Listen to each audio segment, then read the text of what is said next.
surgawi, pada pagi yang indah ini kami datang padamu, di mana pagi ini sebentar kami akan mendengarkan kebenaran firman. Kami percaya Tuhan Yesus Kristus, firman-Mu akan memberikan pengertian kepada kami, firman-Mu menjadi jawaban dalam hidup kami, firman-Mu akan memberikan kekuatan kepada kami, bahkan firman-Mu akan memberikan harapan yang baru. Kami siap sekalian mendengar firman Tuhan dan diberkati oleh firman Tuhan. Saatnya Tuhan kami mendengar di dalam nama Tuhan Yesus Kristus. Haleluya. Amin. Bapak Ibu Saudaraku yang dikasihi oleh Tuhan Yesus Kristus, pagi ini kita akan mendengarkan kebenaran firman Tuhan yang bertemakan adalah peranan kebangkitan Yesus bagi hidup orang percaya. Kita akan membuka kitab kita dalam Lukas pasal 24 ayat 13 sampai dengan 32. Yesus menampakkan diri di jalan ke Emmaus. Pada hari itu juga, dua orang dari murid-murid Yesus pergi ke sebuah kampung yang bernama Emmaus, yang terletak kira-kira 7 mil jauhnya dari Yerusalem. Dan mereka bercakap-cakap tentang segala sesuatu yang telah terjadi. Ketika mereka sedang bercakap-cakap dan bertukar pikiran, datanglah Yesus sendiri mendekati mereka, lalu berjalan bersama-sama dengan mereka. Tetapi ada sesuatu yang menghalangi mata mereka, sehingga mereka tidak dapat mengenal Dia. Yesus berkata kepada mereka, "Apakah yang kamu percakapkan sementara kamu berjalan?" Maka berhentilah mereka dengan muka muram.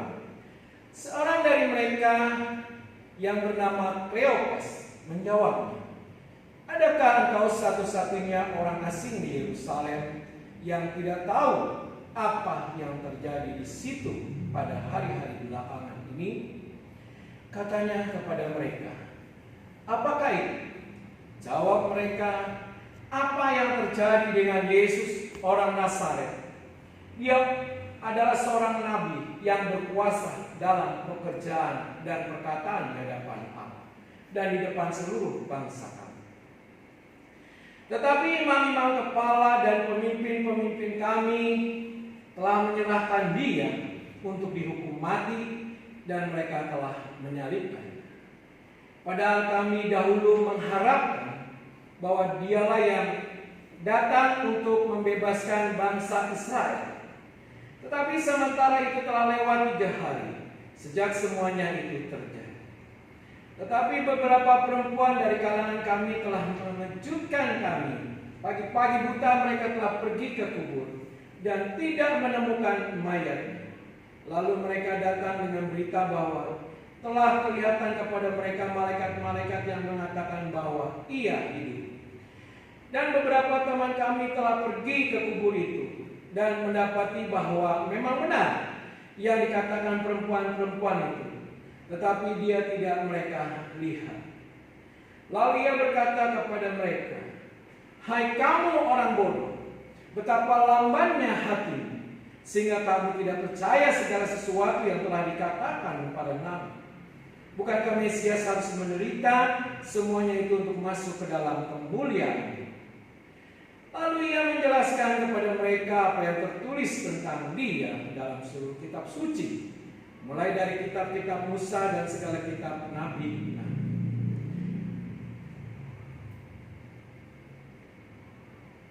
Mereka mendekati kampung yang mereka tuju, lalu Ia berbuat seolah-olah hendak meneruskan perjalanan. Tetapi mereka sangat mendesaknya, katanya, "Tinggallah bersama-sama dengan kami, sebab hari telah menjelang malam dan matahari hampir terbenam." Lalu masuklah Ia untuk tinggal bersama-sama dengan mereka. Waktu Ia duduk makan dengan mereka, Ia mengambil roti, mengucap berkat, lalu memecah-mecahkannya dan memberikannya kepada mereka. Ketika itu terbukalah mata mereka dan mereka pun mengenal Dia, tetapi Ia lenyap dari tengah-tengah mereka. Kata mereka seorang kepada yang lain, "Bukankah hati kita berkobar-kobar ketika Ia berbicara dengan kita di tengah jalan dan ketika Ia menerangkan kitab suci kepada kita?" Lalu bangunlah mereka dan terus kembali ke Yerusalem. Di situ mereka mendapati ke-11 murid itu. Mereka sedang berkumpul bersama-sama dengan teman-teman mereka. Kata mereka itu, sesungguhnya Tuhan telah bangkit dan telah menampakkan diri kepada Simon. Lalu kedua orang itu pun menceritakan apa yang terjadi di tengah jalan dan bagaimana mereka mengenal dia pada waktu ia memecah-mecahkan roti.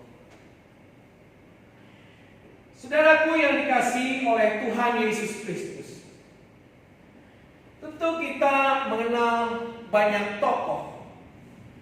Ada tokoh politik, tokoh hukum, tokoh ekonomi, tokoh olahraga, bahkan tokoh agama. Ada banyak pemimpin-pemimpin hebat, saudara yang dikasih dalam Tuhan Yesus. Tapi sangat disayangkan, kehebatan mereka semua berakhir dalam kematian. Setelah mereka mati, saudara yang kasih dalam Tuhan, tidak ada dampak apa-apa yang kita dapat dari mereka. Tapi berbeda dengan Yesus Kristus, dia seorang tokoh yang hebat, yang luar biasa. Ketika dia mati, dia bangkit pada hari yang ketiga dan dia hidup. Dan kebangkitan Yesus Kristus itu membawa dampak bagi kehidupan kita. Saudara yang kasih dalam Tuhan, itu dibuktikan dia dapat menampakkan diri kepada Man dengan wanita yang lain di dekat taman di mana Yesus dikuburkan. Bahkan murid-murid juga menyaksikan akan kebangkitannya. Bahkan Yesus juga pernah menampakkan diri kepada murid-muridnya di pantai Danau Tiberias. Bahkan Yesus pun pernah menunjukkan kepada Thomas tentang tangannya yang dipakai. Bahkan saudara yang kasih dalam Tuhan, dalam bacaan kita tadi, Yesus pun menampakkan diri dengan Kleopas dan juga satu murid Yesus, Simon namanya. Dia saudara yang kasih dalam Tuhan, mereka melihat berjalan bersama Yesus. Saudara yang kasih dalam Tuhan Yesus Kristus, ada beberapa peranan kebangkitan Yesus dalam kehidupan orang percaya. Dikatakan di dalam ayat yang ke-15, ketika mereka sedang bercakap-cakap dan bertukar pikiran, datanglah Yesus sendiri mendekati mereka, lalu berjalan bersama-sama dengan mereka. Saudaraku, ada dua orang sedang melakukan perjalanan menuju kampung halaman. Saudara, Yesus menjadi sahabat dalam perjalanan mereka. Saudara yang kasih dalam Tuhan Yesus Kristus, dua murid Yesus, Kleopas dan Simon ini, mereka pulang kampung. Mereka dengan hati yang penuh kekecewaan, dengan wajah yang muram, mereka dalam keputusasaan, mereka pulang kampung. Saudaraku yang kasih dalam Tuhan Yesus Kristus, mengapa mereka kecewa? Mereka mengharapkan bahwa Yesus Kristus menjadi raja seperti Raja Daud, Raja Saul dan raja-raja yang lain. Saudara yang kasih dalam Tuhan, harapan mereka telah kandas karena Yesus Kristus telah mati di atas kayu salib. Mereka berpikir tidak ada harapan lagi. Akhirnya mereka pulang kampung. Saudaraku, dikatakan bahwa perjalanan mereka dari Yerusalem ke Emmaus itu 7 mil.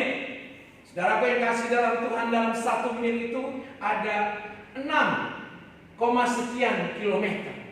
Berarti kalau 7 kali 6 itu 42 kilometer, saudara. Cukup jauh. Saudara yang dikasih dalam Tuhan Yesus Kristus, dalam perjalanan hidup ini ada begitu banyak, saudara, kekecewaan yang kita alami. Tapi saudara yang dikasih dalam Tuhan Yesus Kristus, kita harus menyadari dalam jalan kehidupan kita ada Yesus Kristus yang menyertai perjalanan hidup kita. Kita tidak akan pernah tahu sampai kapan kita akan menjalani kehidupan di dalam dunia. Ada banyak orang-orang Kristen juga yang mengalami kekecewaan. Dia kecewa karena cita-citanya kandas. Dia pernah punya cita-cita, saya ingin jadi seorang dokter, saya ingin menjadi seorang TNI, saya ingin menjadi seorang guru, dan lain sebagainya. Bahkan ada banyak orang juga kecewa oleh karena orang yang dia cintai tidak seperti apa yang dia harapkan.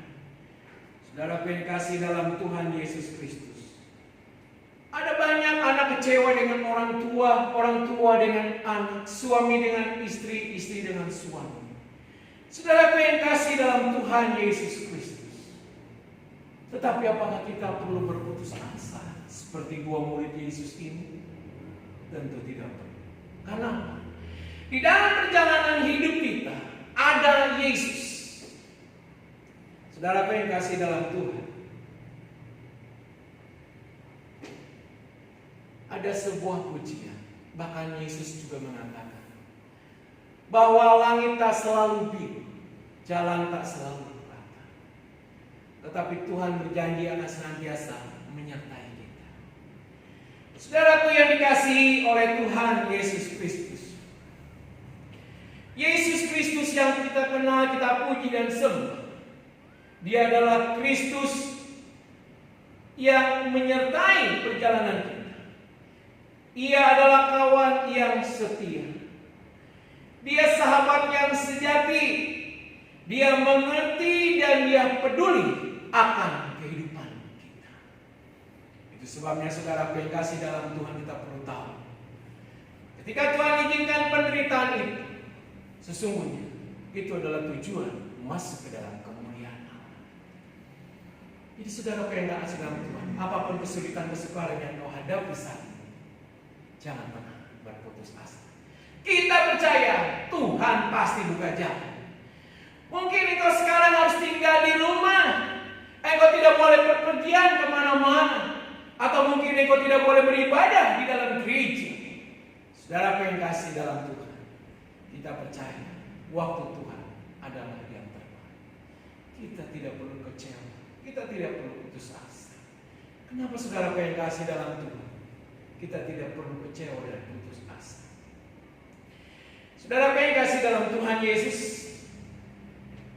dikisahkan ada 2 ekor katak saudara.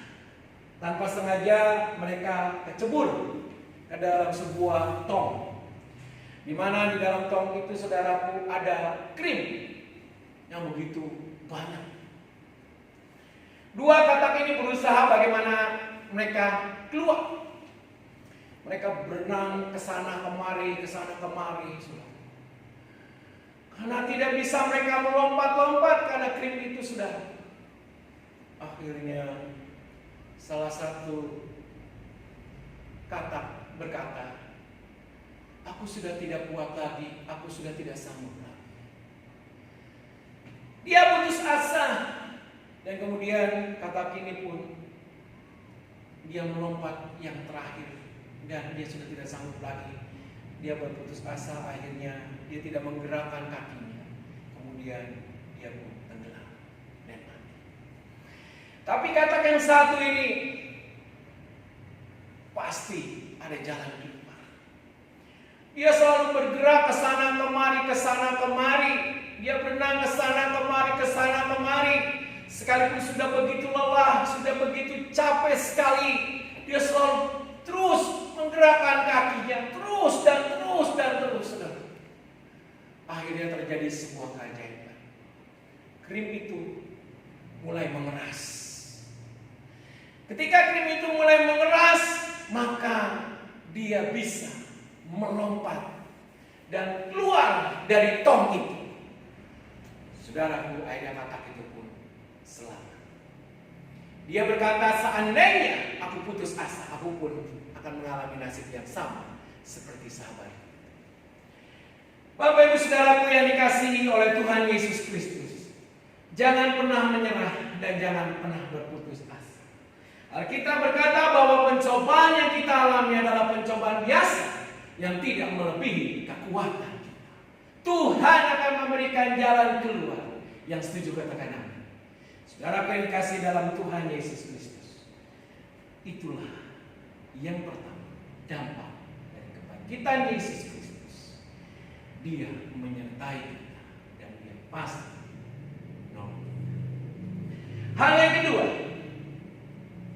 dalam ayat 27 dikatakan, lalu ia menjelaskan kepada mereka apa yang tertulis tentang dia dalam seluruh kitab suci, mulai dari kitab-kitab Musa dan segala kitab nabi-nabi.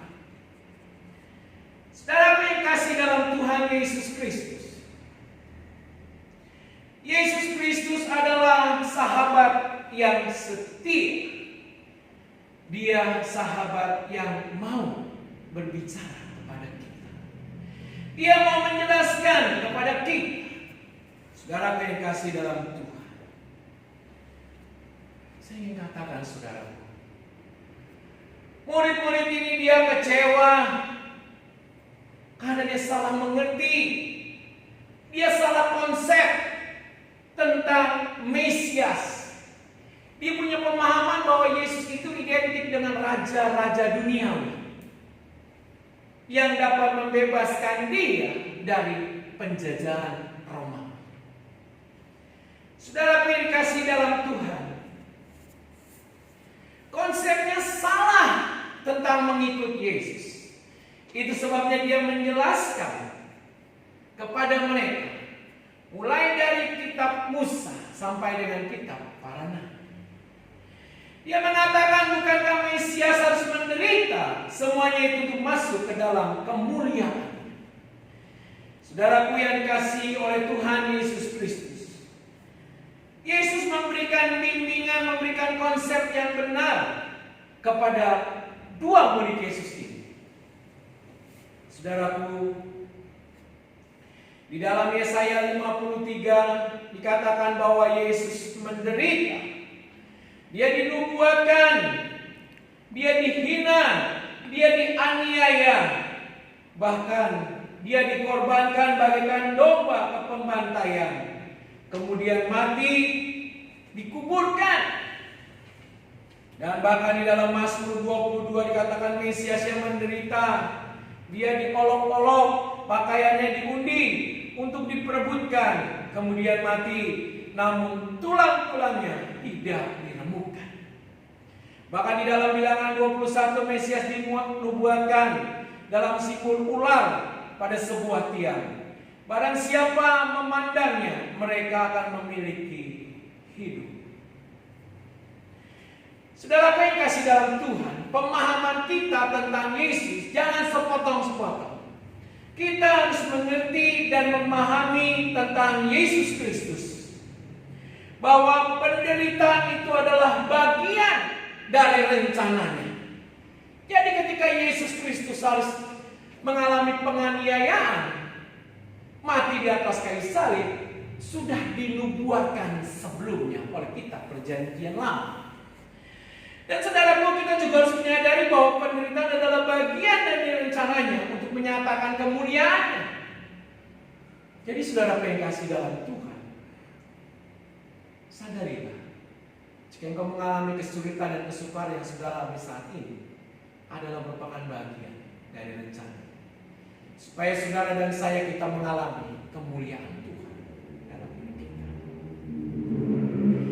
Saudara yang kasih dalam Tuhan Yesus Kristus, percakapan adalah dua komunikasi dua arah. Kita akan berkomunikasi kepada Allah melalui yang namanya doa. Artinya kita bicara kepada Tuhan lewat pujian dan penyembahan. Dan Tuhan berbicara kepada kita melalui firman-Nya. Saudara yang kasih dalam Tuhan, mari sadarilah, Tuhan bukan saja menyertai perjalanan kita, Dia juga selalu menyediakan diri. Dia selalu ada waktu buat saudara dan saya. Di mana saja dan kapan saja, Tuhan selalu membuka tangannya untuk kita hadir dalam hidup. Dia selalu ada waktu buat kita. Itu sebabnya saudara yang kasih dalam Tuhan, mari datanglah kepada Tuhan di tengah kesulitan dan kesukaran kita hadapi, dan percaya Dia sanggup mengatasi setiap kesulitan dan kesukaran kita. Yang ketiga, dampak kebangkitan Yesus bagi hidup orang percaya. Di dalam ayat 30 dikatakan dikatakan waktu ia duduk makan dengan mereka, ia mengambil roti, mengucap syukur, lalu memecah-mecahkannya dan memberikannya kepada mereka. Saudaraku yang kasih dalam Tuhan, Yesus menjadi tamu yang baik dalam rumah mereka. Sama seperti yang dilakukan dalam pesta perkawinan di Kana, Yesus diundang.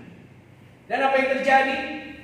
Ketika dipestakan itu kehabisan air anggur, Ibu Yesus datang kepada Yesus bahwa pesta telah kehabisan air anggur dan Yesus dapat mengatasi persoalan. Hanya dengan air biasa Yesus bisa membuat air anggur yang luar biasa. Dan apa yang kasih dalam Tuhan? Ketika Yesus ada di dalam rumah mereka dan ketika mereka makan bersama-sama, kita mengatakan Yesus mengambil roti dan mengucap syukur kepadanya. Kemudian Yesus memecah-mecahkan roti dan memberikan kepada mereka. Dan ketika mereka menerima roti itu, saudara yang kasih dalam Tuhan, mereka melihat telapak tangan Yesus Kristus ada lubang bekas panah.